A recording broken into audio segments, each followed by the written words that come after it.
2025 में सबसे ज़्यादा प्रॉफिट वाला बिजनेस कौन सा? बहुत से लोग मुझसे ये पूछते हैं। अगर मैं अपनी कंपनीज के लिहाज से बात करूं, ई कॉमर्स बहुत ज़बरदस्त है, मंथली रिटर्न्स के लिहाज से रियल एस्टेट बहुत सॉलिड है, सेफ्टी एंड सिक्योरिटी भी है, अच्छे रिटर्न्स भी आते हैं। इसके अलावा आईटी है, कार्स के बिजनेसेस हैं। ये सारी की सारी चीज़ें ऐसी हैं, अगर आप स्मार्ट तरीके से इनमें पैसा लगाते हो तो आप ठीक ठाक पैसा कमा सकते हो, इससे अपनी फाइनेंशियल फ्रीडम भी हासिल कर सकते हो। हम क्या करने लगे, ये मेरी पूरी टीम है।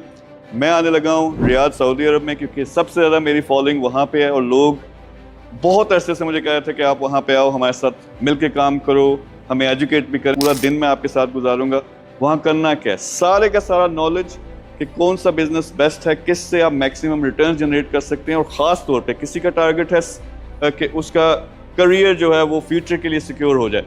आपने गोल्डन वीज़ा हासिल करना है दुबई का, फिर आपने फाइनेंशियल फ्रीडम हासिल करनी है, $10,000 आपको पैसिव इनकम में आ रहा है, $1 मिलियन आपकी नेटवर्थ है, फिर $10 मिलियन पे आप अपनी नेटवर्थ कैसे लेके जा सकते हैं, इवन 100 मिलियन को कैसे क्रॉस कर सकते हो, ये सारा का सारा नॉलेज भी देंगे। आपके साथ हम बैठेंगे, डिस्कशन करेंगे और आपका अपना एक प्लान बनाएंगे कि कैसे with in 6 months to 2 years आप फाइनेंशियल फ्रीडम के लेवल पे पहुंच सकते हैं, या जो भी आपका टारगेट है। आपको पता होना चाहिए आपका टारगेट क्या है, मिल के काम करेंगे एंड इंशाल्लाह विद इन अ ईयर और सो आप अपनी फाइनेंशियल फ्रीडम हासिल कर सकते हो। तो आप ज्वाइन करना चाहते हो, सिर्फ स्पेशल मुझे बंदे चाहिए जो रेडी हैं काम करने के लिए, और वो इस बात पे तरह से थे कि कोई चीज़ आए, कोई बंदा आए जो हमें बताए कि किस तरह मुझे अपनी ज़िंदगी में नेक्स्ट लेवल पे जाना है। नेक्स्ट लेवल पे जाना अभी नंबर पे क्लिक करो या लिंक पे क्लिक करें, मेरी टीम के साथ रब्ता करें, अपनी सीट बुक करें। Thank you very much.